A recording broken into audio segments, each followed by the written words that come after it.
and that's where I met Jeannie Brannick, and oh, it was just wonderful. Well, a month later I came to Chicago because I heard they had a Dignity chapter down here. And what made it so wonderful was the shock value. Up to that point, there was no such thing as the Mass to the gay community. Had never been thought of, heard of, or done. And when I came to Chicago, I live in Milwaukee, and I came to Chicago, I used to go almost every Sunday, and there were people with me. There would be 200 men at a Mass. And they'd go down the aisle singing, or around the pews, the Our Father, their country barbers, you should have seen them and something else. And after that, they'd have a coffee hour, and they would go out to that bar, and they'd have a free supper. And it was wonderful. And in 75, I came back. I went back to Washington State. I came back in 75, and I can't tell you, they had a I think big anniversary at St. Sebastian's. It was all free. They had logos on every table. They had about 400 people. They had 20 different tours for the guests from out of town, and they had free housing for everybody. And it was just unheard of, the things that they did. I mean, it was a real group thing. But you gotta remember, 1973 when I came here, it was unheard of. The Mass for the gay community. It just never existed before. There were many other things that were similar to that. And over there on the table, there are a number of articles that allude to how Dignity is that first encounter of the gay community having a Mass that's designed specifically for them. How about pamphlets, spiritual home? Well, I think, I mean, obviously the vast majority of people there were gay, but what I thought what really struck me was the inclusivity of it, that Lois was feeling very much a part of it. She said emotionally, she didn't know what a gay person might feel or whatever, but coming in other words, so we weren't just focused, I said it there, on a model of church that is the people of God, and everyone bringing their gifts to the table. And I think as James said, that it was wonderful in that if someone was hurting, they came there and were comforted. That's what they needed. If someone had a sense of injustice in the church, and not just about the gay issues, because for the women that passed forward, responding to that. So it was alive. It was alive. It was, people that really valued their faith, valued enough to say, the hierarchical church says we're this, we're that, and in 88 we're intrinsically even more disordered. The hell with you, we are people of faith together. And so I just think that to me became a spiritual home because I just was able to meet a variety of people, and all the people I met were not necessarily gay, lesbian, they were families, and it just was a welcoming kind of everybody. Right. That was my experience. That's what I think Jesus was all about.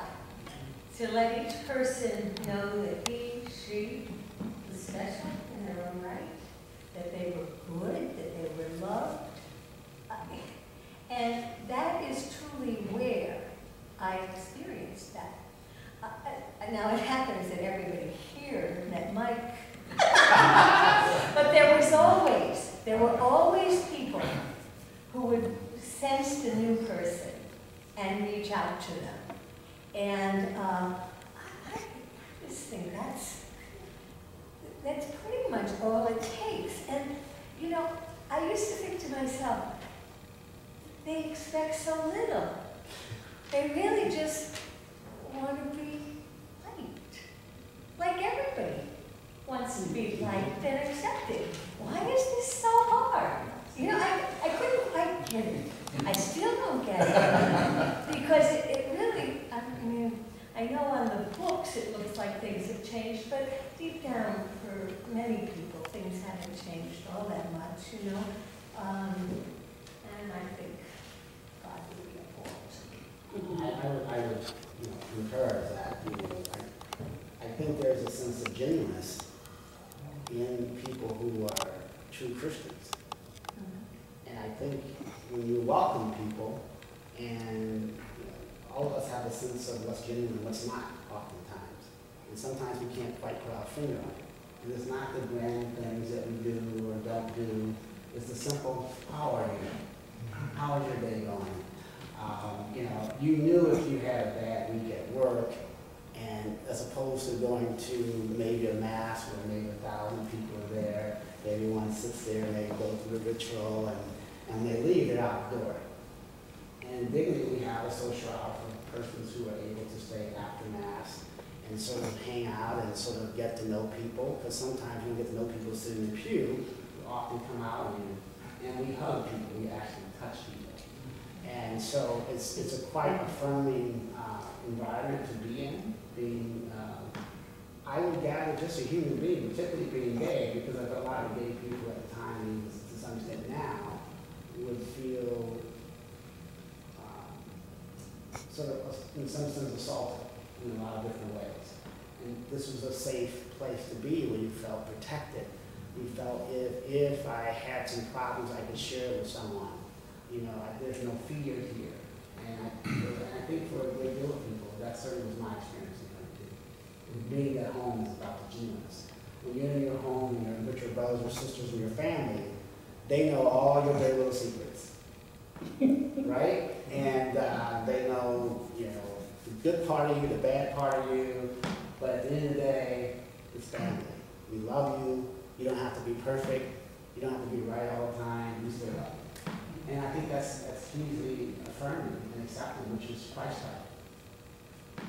And I think back when I joined, at the time, it's not just a safe community, this was a safe neighborhood. When I joined, I would guess around 95% of us lived in Lakeview. You did it for protection. Now, I was a teacher. I left teaching because a friend of mine was fired for just observing at a pride parade.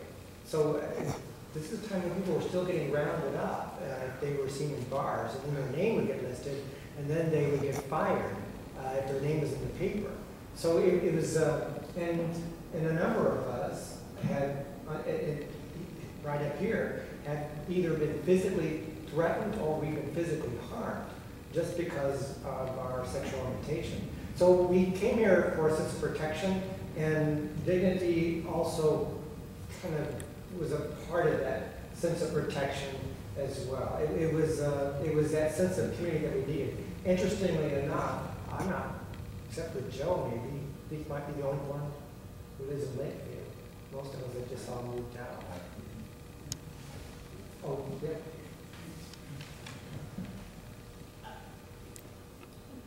Can I just offer one maybe small contextual correction to the idea of the gay mass? Preceding the incorporation of Dignity in Chicago in November 1972, there was a mass for the gay community that was organized by Mary Houlihan of Legion of Mary, who had offered these masses that were being celebrated in people's homes. But in May of 1971, she had obtained permission from Cardinal Cody to have the Mass in St. Sebastian. Now this is before Dignity had been founded in 1969 out in California, but our chapter did not officially come into being until November 1972 in terms of legal incorporation.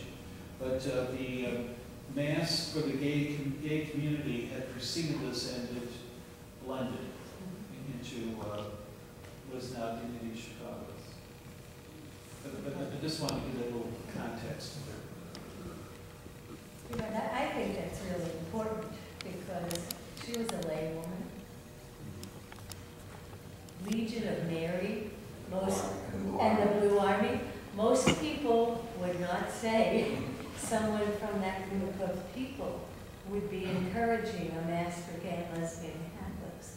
I think what you really provided a service by putting that in.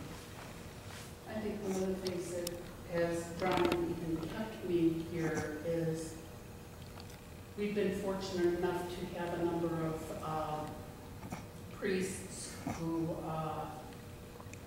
can get down to the nitty-gritty of the history and the cultures that Jesus came out of.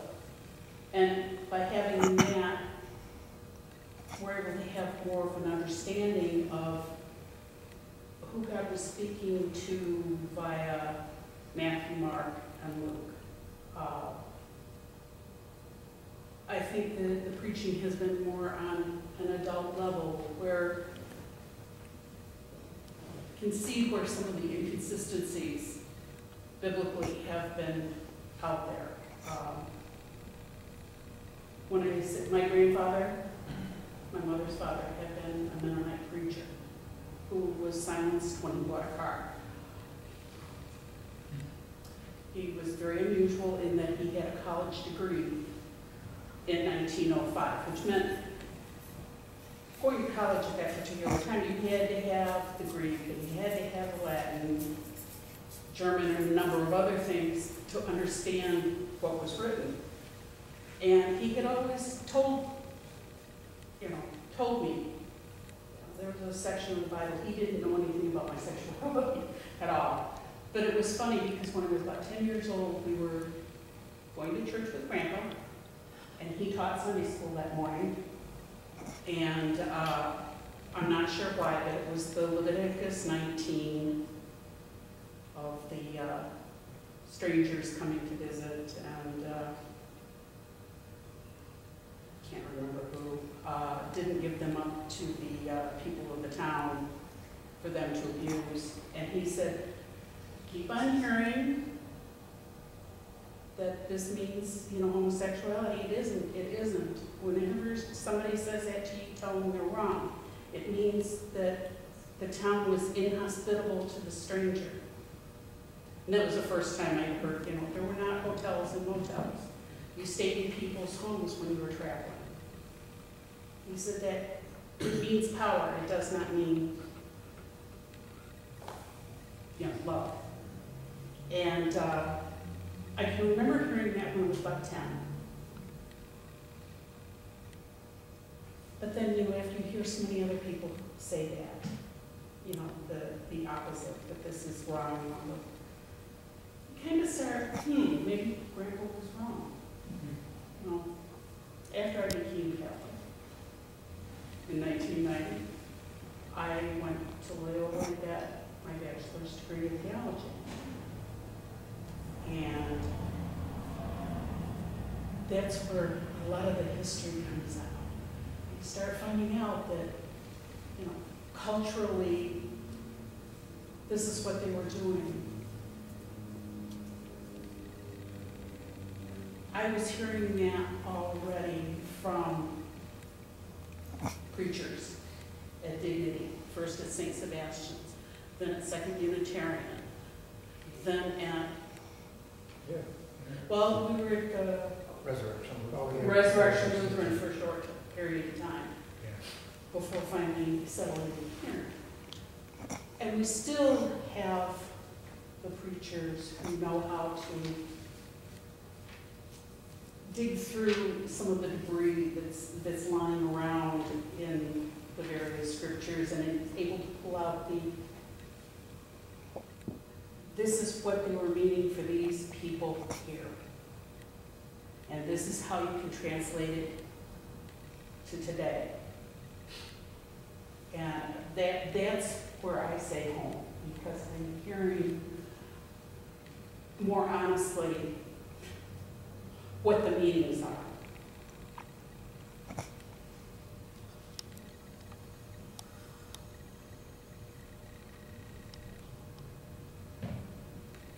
I'll say one more thing. There's a vehicle that Dignity had that nobody's talking about. Dignity was famous for the retreats that they had. The retreats were at the Seneca on Origin, and they were fantastic until the kibosh was put on them in 1988. Yeah. But they had great retreats, and that's where a lot of things were taught. Also at Loyola, they had a day weekend. They had a day weekend every fall